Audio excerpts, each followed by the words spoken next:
The Locked On Podcast Network presents the NBA Big 3 in 30.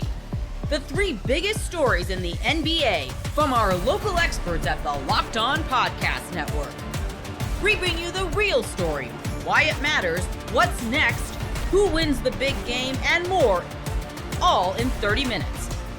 The NBA Big 3 in 30 starts now with the biggest story in the NBA. Landry Shamet is back with the New York Knicks. You are Locked On Knicks, your daily New York Knicks podcast. ESPN had the story that Landry Shamet is returning to the New York Knicks just a couple days after we found out it was not going to be Ben Simmons. The final spot was seemingly between those two and Malcolm Brogdon, but it will be Landry Shamet coming back for a second year in the orange and blue.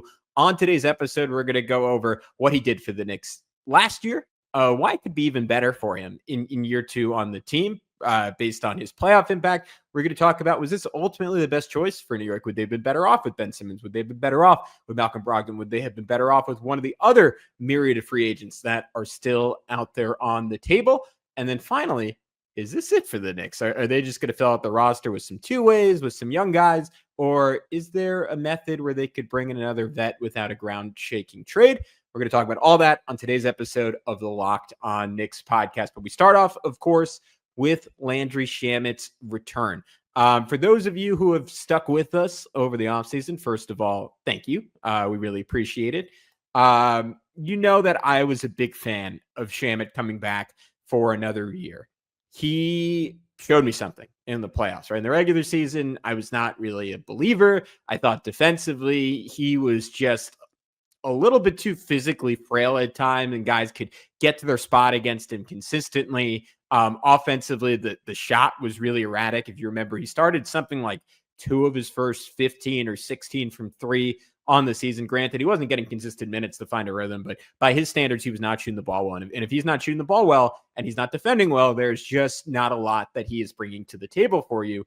And yet he was able to totally turn that around, went on just a complete heater to end the regular season. Like he was exceptional the last couple games of the year. The 29-point game against the Brooklyn Nets, where he went 7 for 13 from 3. Against the Cavs 2 nights before that, he went 5 for 11 from 3, had 15 points before that, had 9 points in a loss against the Pistons. Like he had started to figure things out, had like a 3-game stretch against the Bucks, Blazers, and Sixers from March 28th to April 1st, where he had 13 points, 3 of 5 threes, 11 points, 3 of 6 threes, 20 points, 6 of 11 threes, had another 4-3 game when he played 30 minutes against the Atlanta Hawks. Like something clicked into place for Landry Shamet to the point that Alex and I got to give Alex, my former co-host, a whole lot of credit. He never doubted Landry Shamet. He was a believer from the start, in the middle, through the playoffs. We were debating whether he deserved a spot in the rotation against the Detroit Pistons. That ultimately did not happen. He did not play very much against the Boston Celtics. And then when the Knicks were pushed to the brink down 0-2 against the Indiana Pacers, Tom Thibodeau did something people have been asking of him all season and went deep into his bench and said, you know what, we're going to try DeLon Wright. We're going to try Landry Shamet. And to some extent, it changed the series against the Pacers, right? From that point forward, the Knicks went 2-2 against Indiana. And I think Shamet had a lot to do with that, right? Just 13 minutes, only averaged 6 points per game, only averaged 2 assists per game, 1 rebound. But man, was he impactful every moment he was on the floor. First of all, shot fantastic, right? 50% from the field, 54% from 3 for the series, right? Limited number of attempts. Like what was the final? And a lot of that was in garbage time in game 6. So I don't know how much you want to count that, but overall he was 7 of 13 from 3 against the Indiana Pacers, right? Great mark given the stakes. The biggest thing he showed me, though, because like we know he could shoot the ball. He's gotten minutes in big playoff series in the past because he could shoot the ball. The biggest thing he showed me was defensively, right? There were just a couple different moments, and I'll take you through game by game. Game 3 had that play where he switched into space and just stood up Obi Toppin the post, drew an offensive foul. That felt like just a momentum-changing moment. If you remember, the Knicks were down by, 20 points in that game, and they ultimately came back and won it, partially because of Shamet's contributions. Game 4 was a little less fruitful, right? Tibbs trusted that group of Deuce, Shamet, Hart, OG, Cat to start the 4th, which I remember I was really excited about because I'm like, all right, you just surround Karl Anthony Towns with shooting and defense, like arguably outside of Jalen Brunson and maybe Cat himself, the two best shooters on the roster from distance. I would say not so arguably Deuce and Shamet. I really like Shamet and Cat playing together. I think that's a good formula. I'll get into that a little bit more later. They were outscored 9-5 in just 2 minutes, and Tibbs pulled the plug relatively quickly. In that stretch, Shamet did hit a huge three after Indiana extended the lead to 13 to cut it to 106-96. And then in game 5, that was probably, I might be missing one over the years, but I would assume one of the best games of Landry Shamet's NBA career. After the Knicks were just in a deadlock with Indiana early in that game, despite Jalen Brunson's brilliance, a bench unit of Shamet, DeLon Wright, who unfortunately does not seem like he will be back. He was really good for the Knicks. Josh Hart, Karl Anthony Towns were all awesome, and they led a 14-2 run to get the Knicks up to a 48-34 lead. And man, Shamet just made play after play after play, like shutting in to bat a pass away. He was just incredibly locked in on defense. Wright at one point hunted down loose balls, zipped it up to Shamet. That got the run to 9-2. Then on the way down, he just had, I think it was against Halliburton. Maybe it was Nembhard or McConnell. Might have been McConnell. Just incredible screen navigation, fighting his way through Miles Turner's screen, taking a bump to the chest, and then forcing a shot with OG helping off, and it went off the top of the backboard, led to Cat transition trail 2, and then play after that, he draws an offensive foul fighting through a screen, right? Like there was just this injection of energy and heart, and honestly, everything that defined the 23-24 Knicks that was just completely missing at times in 24-25. And I think there were a number of reasons, like things ultimately clicked enough for the Knicks in the playoffs, right, to get within 2 games of the NBA Finals. One of them was bringing PJ Tucker midseason. Like he was another option for this final spot. Like he clearly made a substantial difference in leadership and toughness on this team, and creating an identity again that was more similar to just flat out one of the most likable, tenacious, never give up, if I can use that as an adjective, teams that I ever saw in the 23-24 Knicks. Like PJ Tucker brought that. Mitchell Robinson's return and his effort and constant energy, both offensively and defensively, brought that. I think Landry Shamet, and to a slightly lesser extent, DeLon Wright, brought that against the Indiana Pacers, right? There was a level of positive energy that I think this team that so often throughout the season had a cloud over its head, really needed. And Shamet becoming a factor and hitting threes and playing defense the way he did, it was just a morale booster for a team. I mean, especially in that Indiana series with the way game 1 went, they desperately needed. Later on in that game 5, hits a nasty step back 2 to open the 4th. Like again, just the confidence from him was outstanding. It's not something you really expected given how limited his role was. Like he just took some ballsy shots and made some ballsy shots. Knocked it away from Miles Turner for a steal. Then 2 plays later, TJ tried to go at him again and he stripped it off his leg. Like these were just heroic moments in the postseason when the Knicks were battling for their season in game 5. In game 6, like he also had some really good stretches. Like even on the ball at one point, taking 2 with him to hit a pick and roll lob to Mitchell Robinson. Like Tibbs started running plays for him, right? He ran baseline off a pin and screen for a 3. OG set another pin in for him where he rolled off it. Shamet rose up for 3 and then zipped it to OG cutting for a jam. Like he developed legitimate chemistry with the Knicks stars in a really exciting way.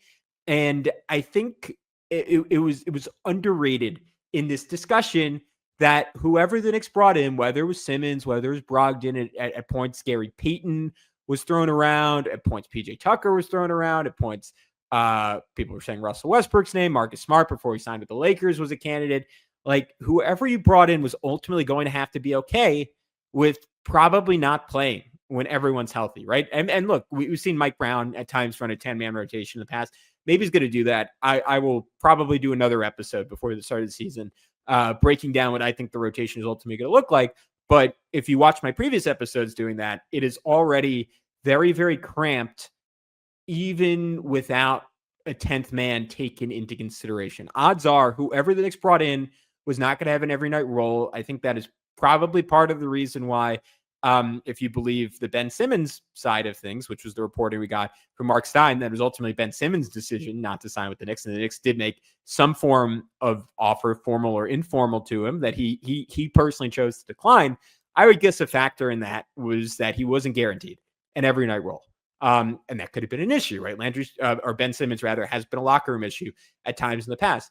Malcolm Brogdon, one of the great leaders in the NBA, I think former president of the Players Association or vice president of the Players Association under Chris Paul. I think he was nicknamed the Prez at when he was at the University of Virginia, when he was at Milwaukee. I'll double check that, but he's a great leader. Like, I don't think he ever would have been a locker room issue, but it's very plausible that he said, hey, you know what? I'm not sure. Like, I want to come in if I don't have a definitive role, right? This is a guy who averaged like what did he put up last year? He put up 13 points per game last season when he was playing, right? He thinks he can still play at a high level, be a high level rotation guy on a playoff team. He's well within his right to believe that. I think the importance of Shamet is that he's okay not playing. He's okay being a positive presence on the bench, hyping his teammates up. He's someone who's very close with Mikal Bridges. I think he's someone who is beloved by this organization, to the best of my knowledge, in his 1 year with this team. And I think it's a crucial factor that whoever they brought in was someone who's going to be a positive locker room presence and positive presence on the bench while still being able to play. Most people can't name all their financial accounts or even what they're worth, whether it's a 401k or properties or investments. And when you don't have the full picture, you can end up leaving money on the table. That's why there is Monarch Money. It's an all-in-one personal finance tool that brings your entire financial life together in one clean, easy-to-use interface on your laptop or your phone. Monarch does the heavy lifting for you. You can link all your accounts in minutes, see clear data visuals, get smart categorization of your spending, and finally feel in control of your money without ever touching a spreadsheet. I linked all my accounts to Monarch and immediately spotted a few subscriptions I wasn't even using. Canceling those all can save you money every month. Don't let financial opportunities slip through the cracks. Use code LOCKEDONNFL at monarchmoney.com in your browser for half off your first year. That's 50% off your first year at monarchmoney.com with code LOCKEDONNFL. Chet Holmgren has the most pressure on him this season. You are Locked On Thunder, your daily Oklahoma City Thunder podcast. Part of the Locked On Podcast Network, your team every day. The Thunder have a championship under their belt, but there's also a sense of urgency to fulfill a dynastic opportunity in Oklahoma City, to buck the trend of a current parity era in the NBA, the likes of which we've never seen before, frankly, in this league. The Thunder have the best chance to do that. They retain 99% of their championship roster, and in that mix includes a young core that will continue to get better. So who faces the most pressure this season? And I think it's important to define and redefine the word pressure. I think that oftentimes we think of pressure in a negative connotation. But in large ways, the guys on this list that we're going to talk about have earned the right to have pressure because of their tantalizing upside, because of who they are as players. They have the ability to be more, to prove more, to do more, and there's pressure on them to actually get it done. And we're going to start with Chet Holmgren on today's show, brought to you by Monarch Money. Take control of your finances with Monarch Money. Use code LOCKEDONNBA. Chet Holmgren has the most pressure on this team. We did our top 100 player list, and he winds up at 30. He's in the top 30 after a season and a quarter of NBA basketball. That's how talented this man is. That's how much that the NBA world views he has to give to this team and to be and how talented he is to be as an individual player for Oklahoma City. But there is pressure on him to actually make the jump. We've spent all summer on this show talking about how much we expect from Chet Holmgren this season, and expect it from top down. It starts with getting him more shots. How do you get him more shots? Well, he's got to take a higher volume of threes, because that's the most natural progression of his shot diet, is by being a safety release valve in this offense. When J-Dub and Shea are getting downhill, when the ball swings around the perimeter, getting him the ball and him firing it away from beyond the arc is going to be a big deal. It also comes with his ability to get off the catch. get to that mid-range spot and actually convert there, get to the rim like he did before that hip fracture where he got to the free throw line for easy points, where he got to the rim for easy points. The pick and pop stuff with Shea, which I think can be facilitated easier with a staggerization that I expect to see from Oklahoma City, where perhaps Chet's the first guy off the floor. If you start the double big lineup, he's the first guy off the floor, but he closes the quarter with Shea and without Hartenstein. There's all these different avenues for the Thunder to try to facilitate that, but there's also a level of Chet, like being a top 3 talent in his draft still to this day with the information we currently have, but also back then as a prospect, he held such upside and such promise that he was in the argument and consideration for the top overall pick, ends up going 2. So when you look at this Thunder roster, if Chet Holmgren can actualize that offensive development and he can shoot close to 40% or at 40% from 3 and he can get to the free throw line more, and you couple that with him being a top 3 defender in this league, that catapults an already championship team to a new level, to a higher level. And that's why it was okay for the Thunder to sit back this offseason and not do anything except for retain. I mean, yes, they traded Dylan Jones to clear up a spot for the number 15 pick, Thomas Schwarber, who's out for the year. But in terms of winners of the offseason, aside from getting a green check mark for re-signing their talent, the Thunder aren't making the splashy moves that Denver is, that Houston is, that Atlanta has, even Orlando. Like they have not been making signature offseason moves because they don't need to. And why they don't need to is because Chet Holmgren has pressure on him and pressure that he can deliver on to elevate his status, which is already top 30 in the league, to elevate his status and help this Thunder offense be better than they were a year ago, especially in the postseason. Because that defense, it disguised a lot of warts on the Thunder's resume last postseason. And you just think about how much smoother things look if those threes are going down, which they were not in the postseason last year. And how much of that opens up for the rest of this roster. And how the scoring gravity of Shea and J-Dub should reward Chet with easy, clean shot quality looks that he's capable of hitting, but he's hit it at every stage of his career. High school, college, rookie season, he's hit those shots. And there's an explainable reason. You know, this is another reason why people are so high on him making this jump, is that it's, one, not unfounded. We've seen him have offensive success in the NBA. We've also seen him have success at every stop. But two, the fact that he fractured his hip last year, returned to the floor quicker than even the Thunder expected, and still played such a valuable role that if you do not have his defensive anchorship in the NBA Finals, the Thunder do not win a championship. They don't make it through that playoff run. So for as much as you can point to his offense in the postseason, his defense is what made this thing possible. His defense is what made you be able to have a parade in June. And the sky is then the limit for what this team can achieve if he gets back to that first 9-game sample size, or even close to it, where he's averaging 15 points, a couple assists, 7 boards, steal, 3 blocks, shooting 40% from 3.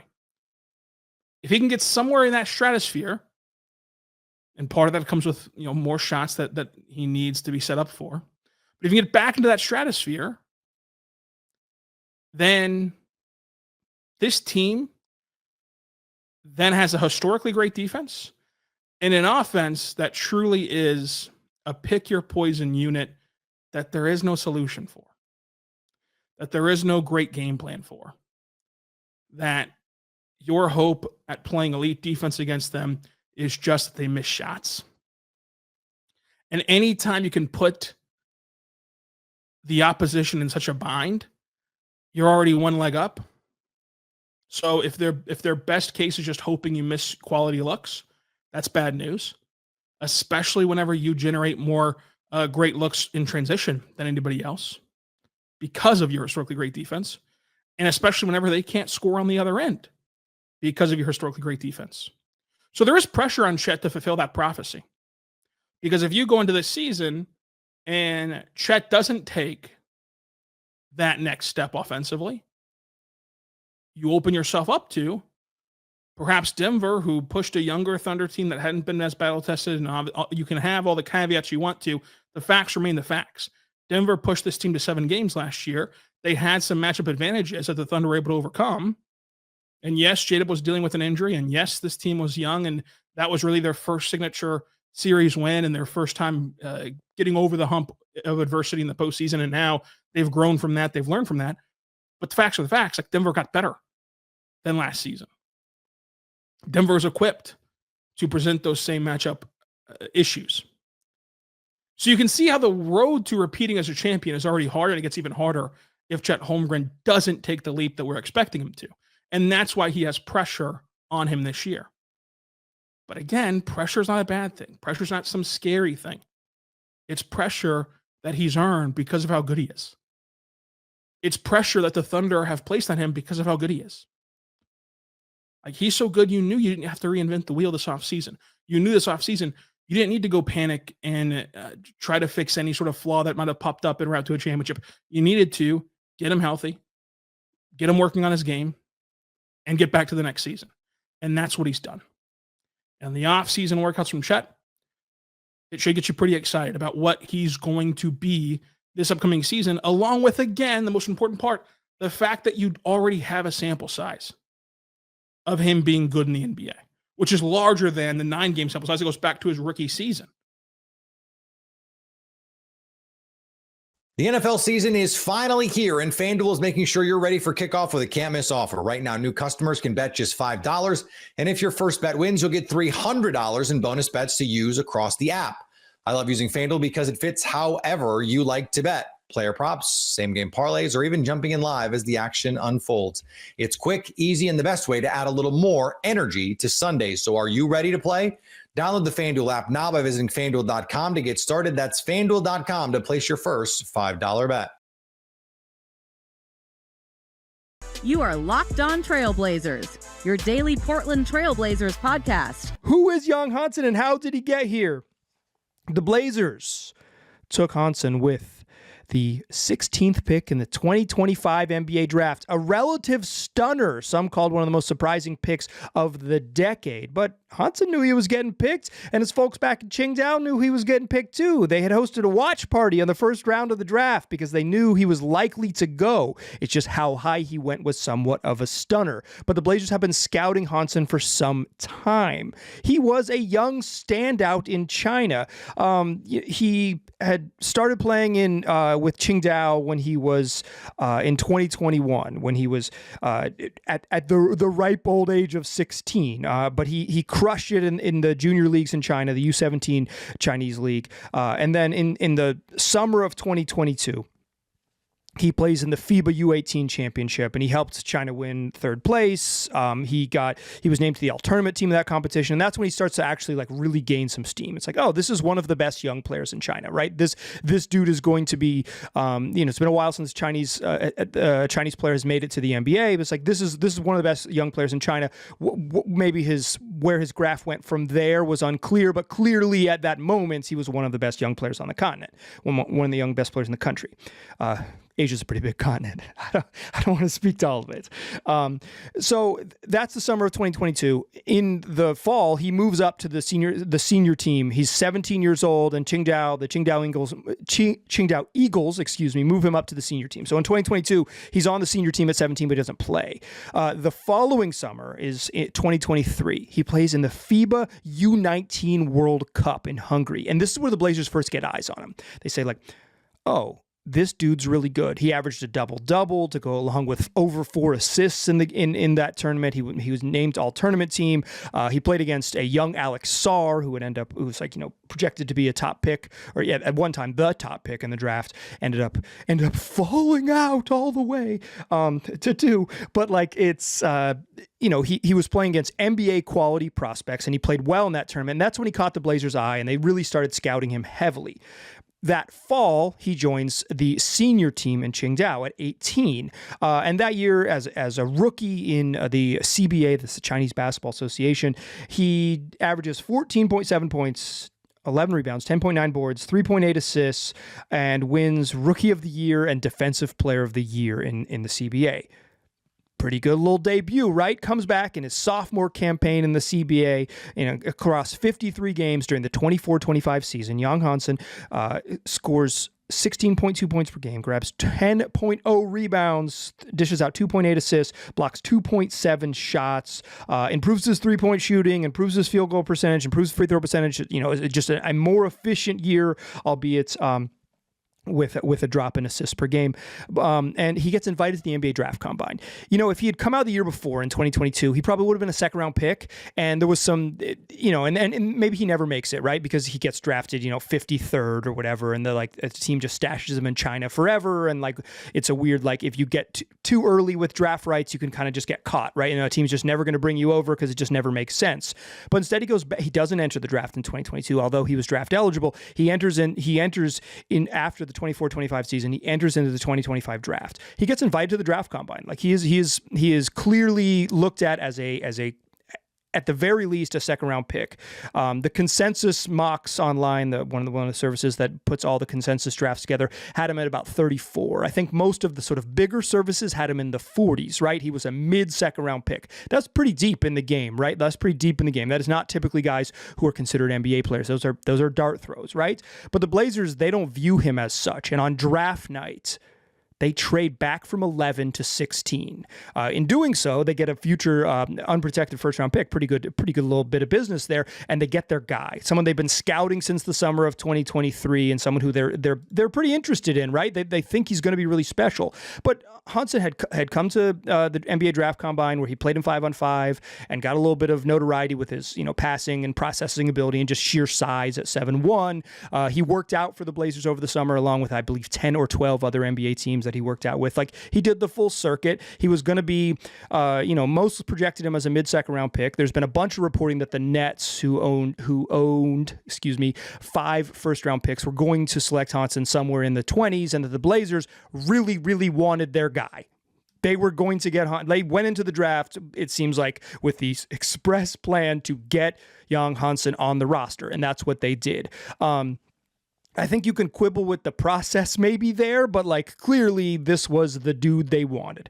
They get him at 16. He's in the building, resplendent in a white suit, walks down from the bleacher, from the seats, not bleachers, but from the seats. He's sitting in the stands at Barclays, daps up his agent, Rich Paul, walks across the stage, puts on a Grizzlies hat because the trade isn't final because the NBA is weird, and he's a Portland Trailblazer that night.